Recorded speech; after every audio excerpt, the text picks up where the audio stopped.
Before we begin, take a deep breath.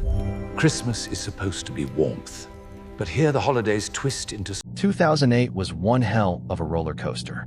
It started off fine, nothing unusual, but then Chelsea lost their very first Champions League final, and the financial crash in September sent everyone, me included, into a spiral about what our futures were going to look like. If you lived through it, you probably remember the tension. But all of that felt tiny compared to something far more personal. A close friend of mine, let's call her Jane, finally admitted that her husband of 3 years had been abusing her. We'd suspected something for a while. After that first honeymoon year with her husband, Nick, she slowly turned into a different person. She wasn't bubbly anymore. She was constantly occupied with something she refused to explain, and honestly, it seemed like someone was draining the life out of her like a vampire. Turns out someone was. Not literally, of course, but it was Nick. He never hit her hard enough to leave obvious bruises, but he did hit her. He'd scare her, choke her, and once locked her in their attic for an entire day because they argued about his drinking. Nick told her she deserved it, that it was for her own good, and that if she ever told anyone, he'd kill her. No loopholes, no hesitation, just a straight threat. I was stunned. My biggest question was, what happened to Nick? When I'd first met him, he was polite, friendly, absolutely no red flags. Jane said the shift happened after Nick's dad died. She suspected his father had treated Nick's mother the same way, and after Nick spiraled into depression, he came out a completely changed man, worse in every way. Jane told me all this in late spring. It took months of talking to lawyers and police and praying things wouldn't escalate. By September, Jane managed to record one of his attacks. When she showed the footage to the cops, they arrested him immediately. His trial landed at the end of November. With that video evidence, Nick basically had no option but to plead guilty and hope the judge went easy on him. Jane was terrified he'd get a suspended sentence, though. She knew a restraining order wouldn't stop him if he wanted to come after her. But then, we got the best possible outcome. Even with no prior criminal record, the severity of the abuse got him 5 years behind bars. Jane looked relieved for a few days, but it didn't last. Sure, Nick was gone, but that didn't erase the guilt or the feeling that, her words, she'd wasted years of her life. So we figured she desperately needed cheering up. On the very last day of November, I messaged our friend group suggesting we throw her a Christmas party. Everyone agreed instantly. We picked Saturday the 13th. From December 1st onward, I was nonstop decorating. I bought loads of snacks, stocked the place with wine and spirits, and built the perfect party playlist. Once the house was dressed in wreaths, garlands, and glittering Christmas nonsense, we were ready. There was only one rule. No one mentions Nick. We wanted Jane to breathe, to relax, to forget him, at least for a few hours. It's ironic how Christmas brings out people's anxieties. Family issues, stress, it all rises to the surface. But if we could get even the tiniest real smile out of Jane, the whole party would be worth it. On party night, I reminded everyone of the known Nick rule as they arrived. I was worried alcohol might make someone slip up, but everyone behaved perfectly. Jane entered the house to pure warmth, holiday cheer, hugs, compliments. Nobody brought up Nick. Nobody talked about the divorce. Nobody mentioned that he was 1 month into his 5-year sentence. Things began pretty chill, some bubbly, some wine. But as the house filled and people cracked open the spiced rum, we shifted from Bing Crosby to Mariah Carey, and the night exploded into full Christmas chaos. We were dancing, shouting lyrics, making enough noise to wake the dead, but the neighbors were out for the night, so no harm done. More importantly, Jane was glowing. It was the first time I'd seen her truly laugh in years, not a forced smile for Nick's sake, but real, genuine joy. Then Jane called for everyone's attention and lifted her glass. I expected a toast to new beginnings, or maybe to friendship. But nope, she raised her drink to that bastard behind bars. We all drank to that. When I put on I Will Survive, she belted it out so intensely that I actually got emotional watching her. The mood skyrocketed again with Rihanna, and by the time Low by Flo Rida hit, the whole house was bouncing. At one point, Jane, me, and our friend Steph started doing a full glam makeover on Steph's boyfriend. It was so ridiculous we couldn't stop laughing. I even peed a little, not proud of it. If only the night had stayed funny. Because what happened after changed everything. Jane slipped away to use the bathroom. Between the bedroom and bathroom was a big hallway window overlooking the driveway and street. She was taking a while, but she was drunk enough that I figured maybe she was throwing up or trying to steady herself. I didn't go check immediately, wish I had. Moments later, she burst through the bedroom door, pale and shaking, insisting she had to leave. Before I could ask why, she shouted, "He's outside. He's standing in the street. He's right there." Steph asked, "Who's outside?" Even though the answer feels obvious now, in that moment we genuinely didn't know who she meant. When she finally said, "Nick is outside," my heart sank, but I told myself she must be panicking, must be imagining things. PTSD, alcohol, stress. Nick couldn't be outside. He was in prison. Jane dragged Steph into the hall and pointed toward the street lamp. But there was nothing there. Jane insisted she'd just seen him. People on the stairs were starting to notice the commotion over the music. We all tried to calm her down. She'd had a lot to drink, and this felt like her mind had spiraled in the quiet of the bathroom.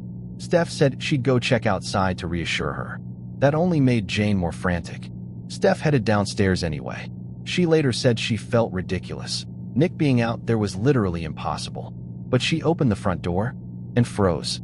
Because standing outside, clear as daylight, was the one person who absolutely shouldn't have been there. Nick. Steph tried to slam the door, but Nick jammed his foot in and forced it open. She screamed for help. There were around 15 women in the house, and only 2 men. Even with 2 people rushing to help, Nick shoved his way inside easily.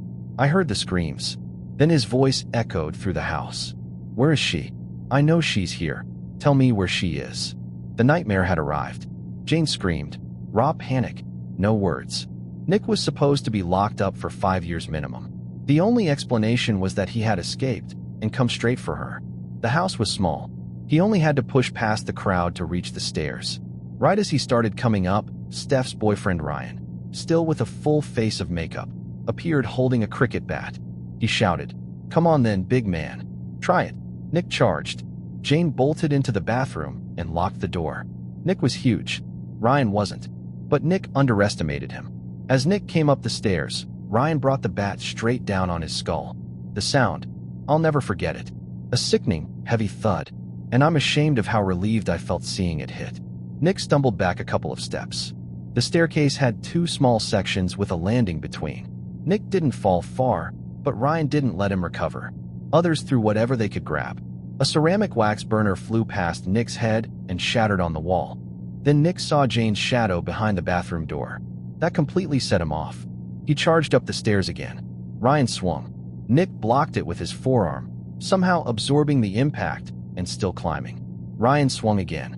This time the blow slipped past Nick's arm and cracked against his skull. Hard. Nick flipped down the stairs and landed face down. For a moment, he didn't move. Then he lifted his head, blood streaking across his hairline. People started shouting. "The police are on their way. Don't let him leave." As soon as Nick heard, "Don't let him leave," he decided that's exactly what he was going to do. He forced his way through the crowd again, getting clawed at from every angle, and ran out into the night. Drunk women chased after him, slipping over themselves. Absolute chaos. Neighbors came outside in pajamas. Police cars rolled up, sirens screaming. Officers jumped out, got briefed, then more units arrived. Inside, things finally started to calm, but not for Jane. She stayed locked in the bathroom until a policewoman assured her it was safe. When she finally emerged, she collapsed into tears. The aftermath was horrible. People crying, giving statements. And that was only the beginning. When I was 4 years old, I swear I saw Santa Claus. I remember waking up in the middle of the night on Christmas Eve, wandering quietly through my parents' apartment, hoping I might actually catch him in the act. So there I was, sneaking around in the dark, when I heard this noise coming from the window near the fire escape. I was kind of nervous as I slowly pulled the curtain back. And then I saw him. Red suit, big black boots, a huge white beard wrapped around the warmest smile I'd ever seen. I just froze there, stunned, eyes wide, not even breathing. Santa stopped, too. He looked startled for a second, clearly caught off guard by some little kid spotting him. But then he just smiled and gave me a small wave. I waved back, amazed out of my mind. And then he lifted a finger to his lips and whispered, "Chill." I thought that was the coolest thing in the entire world. You can believe I tried my best to keep quiet. Santa himself told me to. But the moment he climbed down the fire escape and disappeared, I sprinted to my parents' bedroom and practically yelled that I'd just seen Santa. They, of course, gave me the classic "sure you did, buddy. Now go to sleep." But I couldn't. I laid awake for what felt like forever, until the excitement finally pushed me out of bed again. I rushed downstairs to see if Santa had left anything under the tree. And there they were, presents, wrapped up with bows that I got a brand new Lego set from my parents. And when my grandparents arrived later, they brought me this pop-up dinosaur book that I was obsessed with. We ate dinner, exchanged gifts, and all passed out in front of the TV until my dad carried me to bed. The next day brought even more visitors, and more visitors meant more presents. I was getting candy and toys from practically everyone my parents knew. We had so many people stopping by that even the police dropped in. They didn't bring me anything, but I remember thinking it was nice of them to visit. But as you've probably figured out, and as I only learned years later, those cops weren't there to say Merry Christmas.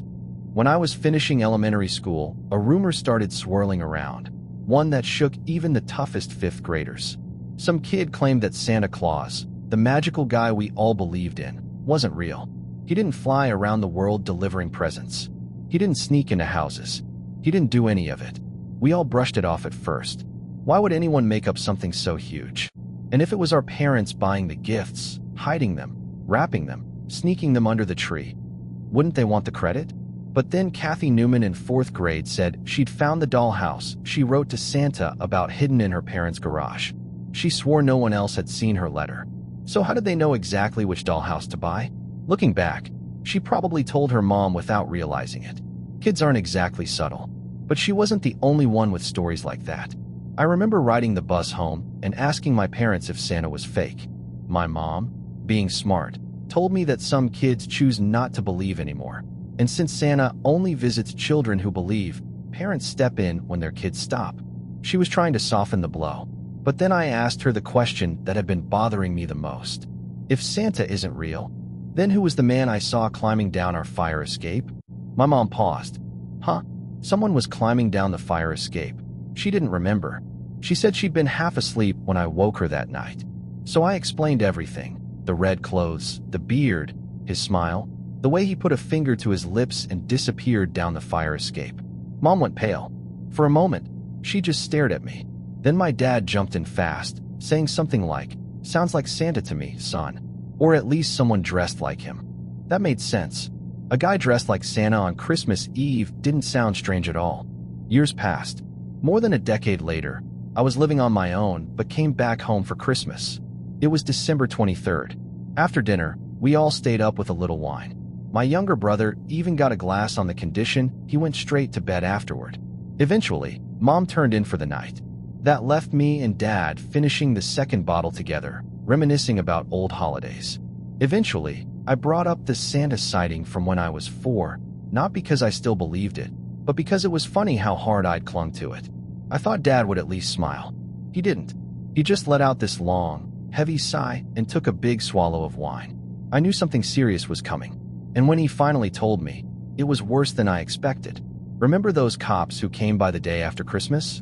They weren't visiting for holiday cheer. They were questioning my parents about a murder that happened just a few floors above us. They didn't say much at the time, but the truth was this. A pimp had beaten one of his girls so badly that she ended up in the hospital. Her brother was notified. After speaking to her, he went straight to the pimp's apartment in our building and stabbed him to death. Not a few times. 112 times. Imagine stabbing someone 10 times. That's already brutal. Now imagine doing it 11 times more than that. You'd have to be completely unhinged, blinded by rage, or filled with enough hate to lose your mind.